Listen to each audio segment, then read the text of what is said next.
Welcome to YouTube channel कानूनी व चर्चा खास। तो आज कानून की बात होगी, कानूनी चर्चा होगी और टॉपिक रहेगा हमारा जो हमने अभी नोटिस किया है रिसेंट पास और अभी भी इन कंटिन्यूशन है, वो है कि अरेस्ट और जो रिमांड जो ऑर्डर्स हैं वो अब असेल किए जा रहे हैं। कहां पे? सुप्रीम कोर्ट में। और पर्टिकुलर जो स्पेशल ऑफेंसेस हैं जैसे हमारा पीएमएलए है, prevention of money laundering act, और यूएपी जैसे अनलॉफुल एक्टिविटी प्रिवेंशन एक्ट। तो उसमें हम इन्वेस्टिगेटिंग एजेंसी या इन्वेस्टिगेटिंग ऑफिसर्स जो भी इन्फोर्समेंट जो एजेंसीज हैं वो क्या गलती कर देती हैं जब अरेस्ट करती हैं, तो वहां पे प्रॉपर जो मैंडेट है लॉ का, जो कॉन्स्टिट्यूशनल मैंडेट है, मैं उसको भी आऊंगा, और जो स्टैट्यूटरी प्रोविजन उसी के मुताबिक में इनकॉर्पोरेट किए हैं। जैसे मैंने दो स्पेशल एक्ट हैं, हम सीधे क्या करेंगे, मैं पहले सीधा आर्टिकल 22 का पढ़ूंगा, और देखिए 22 पढ़ूंगा और साथ ही सेक्शन 43 बी ऑफ यूएपीए पढ़ूंगा, क्योंकि आज मैंने एक जो रिसेंट जजमेंट है इसको भी डिस्कस करना है। ये है, टाइटल है Ahmad Mansoor and others versus state represented by assistant commissioner of police and another.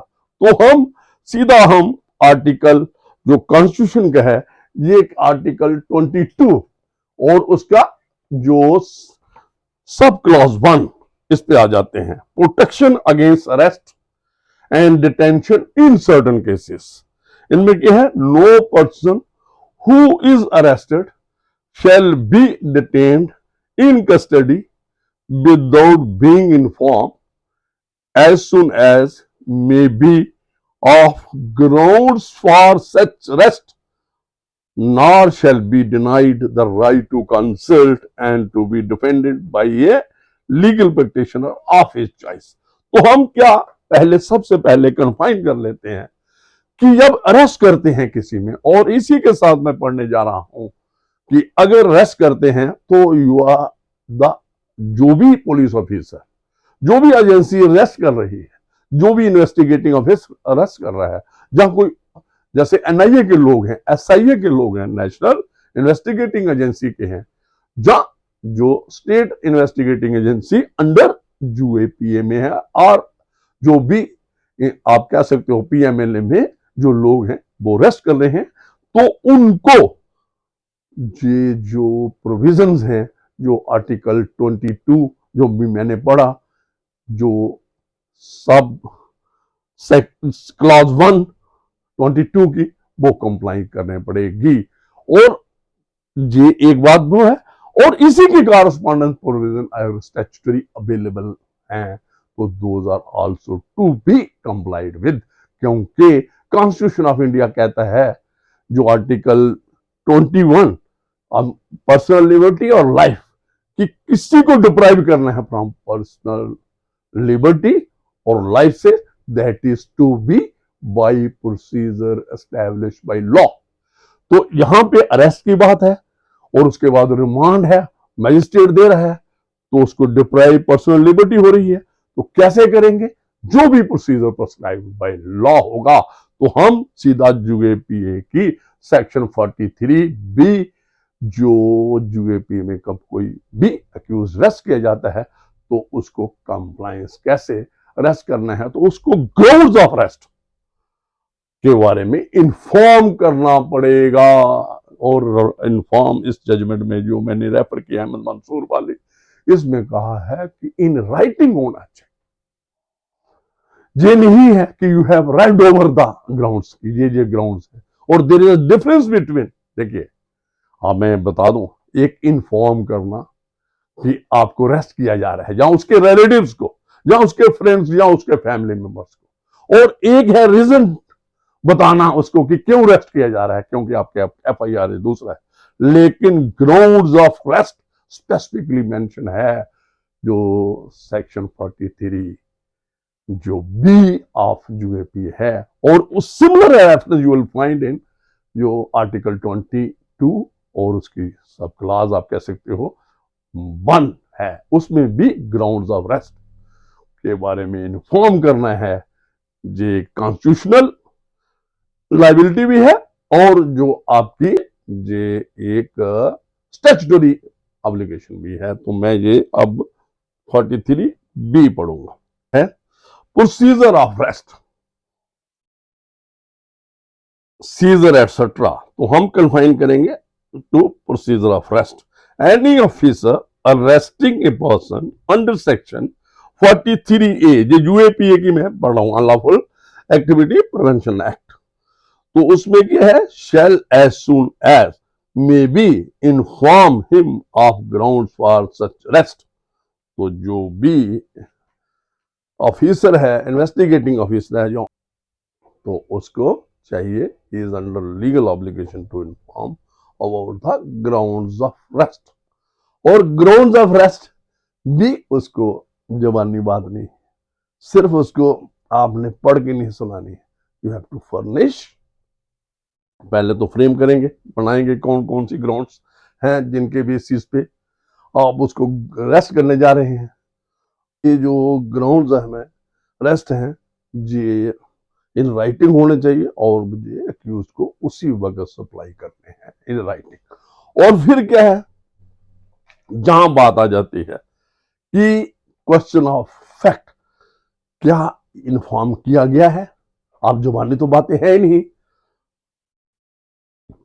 जब कोई एक्यूज रेस्ट होगा तो afterwards remand is to be sought for authorisation, चाहे मैजिस्ट्रेट से लेंगे, जहां स्पेशल जज से लेंगे, जैसे यूएपी में।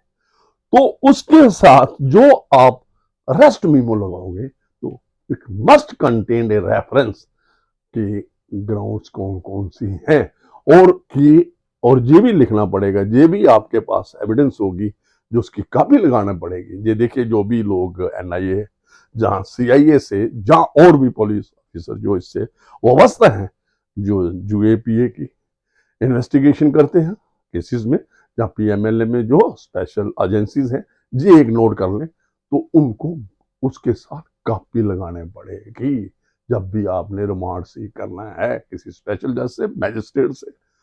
और वो कॉपी उसमें क्या होगी, ग्राउंड होगी, और उसमें ये भी इंडोर्समेंट हुई होगी कि भाई हमने कॉपी सप्लाई की है, ग्राउंड्स हमने राइटिंग में दिए हैं। और इस केस में वैसा नहीं पाया गया जो मैंने अहमद मंसूर वाला किया, और इसी केस, इसी बेसिस पे ऑन सिंपल सोल ग्राउंड जो अरेस्ट और जो रिमांड दिया था मैजिस्ट्रेट ने या स्पेशल जज ने, वो डिक्लेयर्ड अनकॉन्स्टिट्यूशनल किया गया। और ऑब्वियसली जो भी ऑर्डर था, जो ये सारा एक्सरसाइज थी ये पुलिस की, जहां इन्वेस्टिगेटिंग एजेंसी जो भी थी कंसर्न, ये सारी, तो उन्होंने रेफरेंस भी दिया है, पीएमएलए का एक केस है उसका भी रेफरेंस है, और भी काफी ये बात आई। तो इसलिए मैं ये एक सारी जो भी एजेंसी से वाबस्ते हैं, ये जो एपिसोड हम करने जा रहे हैं, जजमेंट, इसको गहराई से पढ़े।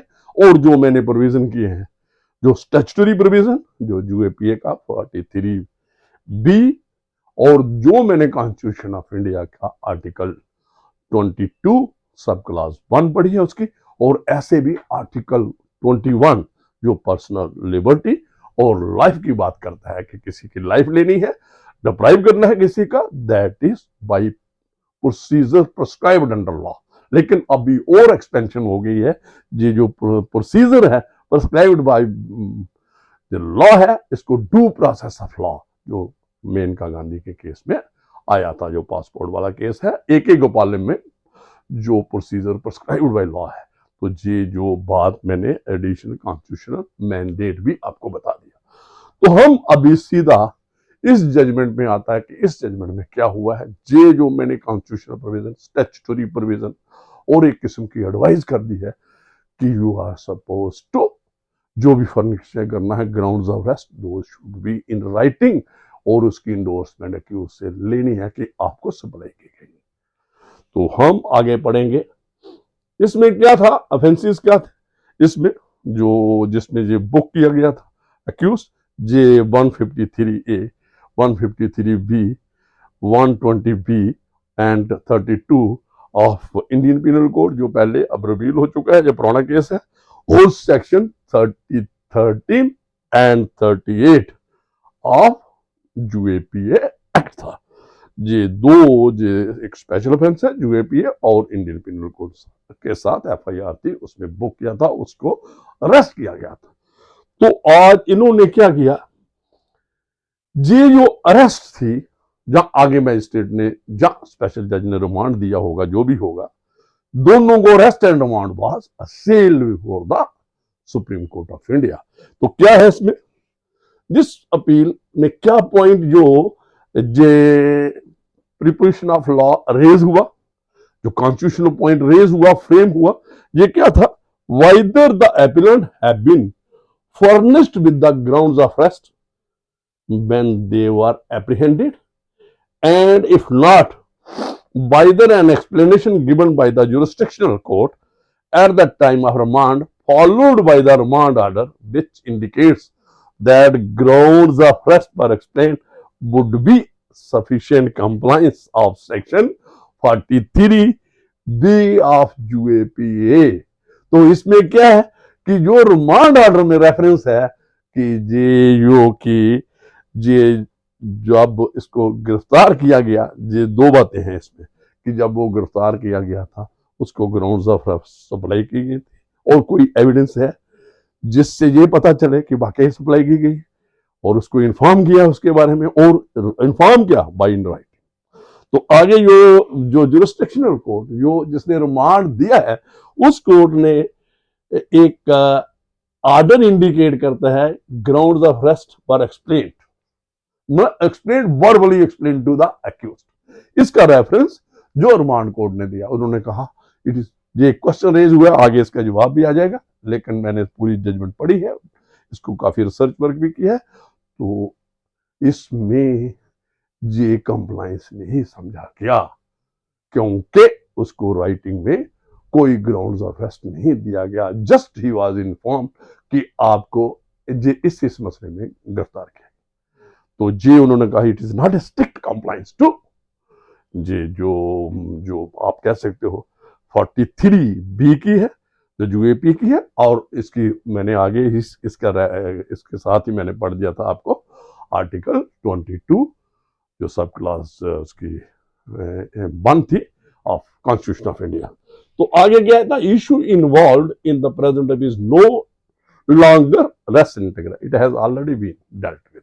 सुप्रीम कोर्ट का कहा कि ऐसा नहीं है, ये पहले बार, in our considered view the High Court has misconceived the earlier judgment passed by this court on facts. There is no dispute that grounds of arrest were not furnished. ये admitted fact. On factual side ये है कि वाकई ही grounds of जो arrest थी उसको supply नहीं की गई थी accused।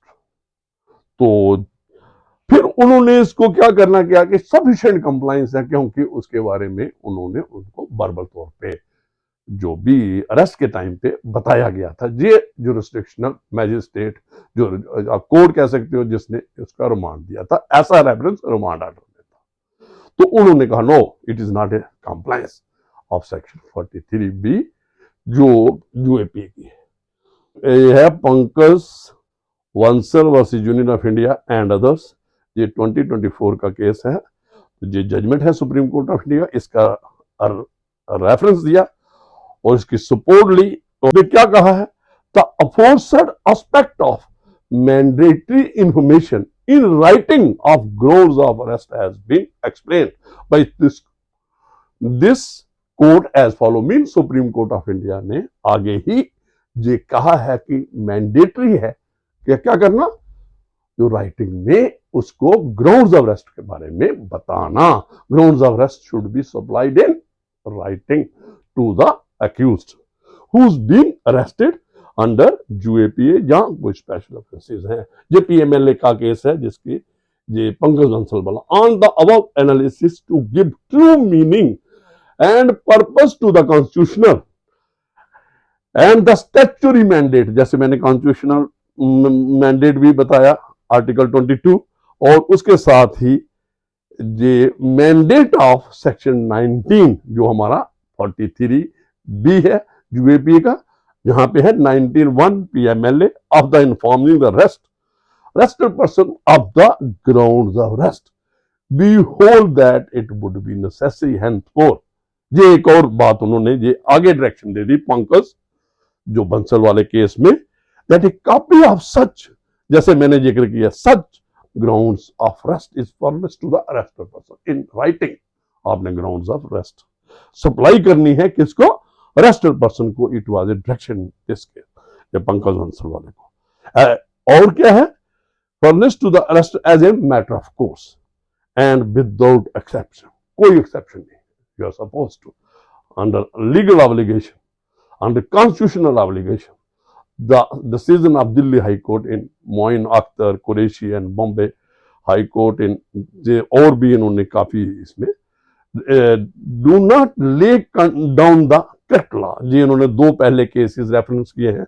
उन्होंने कहा ये म्यून अख्तर वाला केस है और दूसरा जो बॉम्बे हाई कोर्ट का है चंद्रकांता उज्जवल वाला केस है, वो उन्होंने होल्ड किया कि it is not a good law.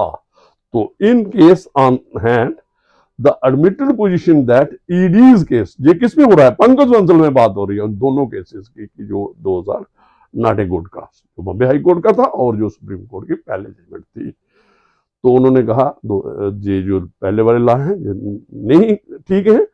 So as such, this form of communication is not found to be adequate to fulfill the compliance with the mandate of Article 22(1) जैसे मैंने Constitution of India and Section 19(1) PMLA वो writing में बात करता है। We have no hesitation holding that their arrest was not in keeping with the provisions of Section 19(1) PMLA। तो हम सीधा इसी केस पे आ जाते हैं। ये जो पेज 7 है इसका और इसका क्रक्स है जो हमने अभी डिस्कशन की, जो मैटर कॉन्स्टिट्यूशनल जो मैंडेट है और जो स्टैट्यूटरी मैंडेट है यूएपीए में 43 बी और दूसरा है 22(1) जो कॉन्स्टिट्यूशन ऑफ इंडिया का है। In such view of the matter, we are inclined to hold that present appeal deserves to be succeed only on the ground. क्या ground है? The mandate of furnishing of grounds of rest at the time of securing the appellants has not been compliant with। जब उसको arrest किया जा रहा था, उसको apprehend किया जा रहा था, उसको ग्राउंड्स ऑफ रेस्ट सप्लाई नहीं की गई। Therefore, we are not inclined to go into the merits of the case। उन्होंने मेरिट्स टच नहीं किए, सिर्फ अरेस्ट और रिमांड को जो इम्प्यूग्ड ऑर्डर थे उनको सेटिस्फाइड किया है। जो however by setting aside the order passed by the high court, जो और दूसरा होगा जो रिस्ट्रिक्शनल जो कोड है, and consequently setting aside the order of arrest and remand, we would only say that liberty is granted to the respondents to take recourse to law to rest if the case is made out। उन्होंने फिर open कर दिया कि जो उनके सामने जो jurisdiction magistrate का ऑर्डर ऑफ रिमांड है और उसके मुताबिक और जो अरेस्ट के रिलेटेड डॉक्यूमेंट्स हैं और जो हाई कोर्ट हानेवाल हाई कोर्ट का ऑर्डर है, इम्प्यूग्ड ऑर्डर है जो सुप्रीम कोर्ट के पास है, वो नॉट इन कंप्लायंस विद मतलब कॉन्स्टिट्यूशनल मैंडेट के मुताबिक है, आर्टिकल 22 के मुताबिक है और ना ही वो 43 बी के मुताबिक। लेकिन फिर भी ओपन कर दिया कि अगर जो भी जो इन्वेस्टिगेटिंग एजेंसी है चाहे तो दोबारा अंडर लॉ जो भी आपने प्रोसीडिंग कर सकती है, अरेस्ट करना है, लेकिन आफ्टर फॉलोइंग, तो for the time being the arrest और remand order both are declared as unconstitutional. Suffice it to state that explanation by the court before whom arrestees are produced can never be an adequate compliance। उन्होंने कहा ये adequate compliance of furnishing the grounds of arrest नहीं है at the time of securing an accused in arrest of the accused। The appeal stand allowed accordingly तो appeal जी अलो की गई। तो जो अरेस्ट और रिमांड ऑर्डर था प्यून से, जो जुरिस्डिक्शनल मैजिस्ट्रेट कह सकते हो, कोर्ट कह सकते हो, स्पेशल कोर्ट हो सकती है, जो एनआईए की है, जो यूएपीए का मैटर है, तो उसमें उन्होंने उसका ऑर्डर, जो रिमांड ऑर्डर था वो भी सेटिसाइड कर दिया, और जो कॉन्सिक्वेंट उसके बाद हाई कोर्ट ने ऑर्डर किया था प्यून ऑर्डर, वो भी सेटिसाइड हो गया और arrest and warrant unconstitutional declare हुई। लेकिन फिर भी एक लिबर्टी दे दी गई इन्वेस्टिगेटिव एजेंसी की, आफ्टर यू कैन हैव जो भी रिकोर्स है, अगर आपके ग्राउंड्स मेड आउट होते हैं अरेस्ट करने के लिए या आगे आपको प्रोसीड करने के, you are at liberty to do but in accordance with law constitution mandate. तो मुझे लगता है ये काफ़ी है आज के लिए, मुझे दीजिए इजाज़त। Thank you very much.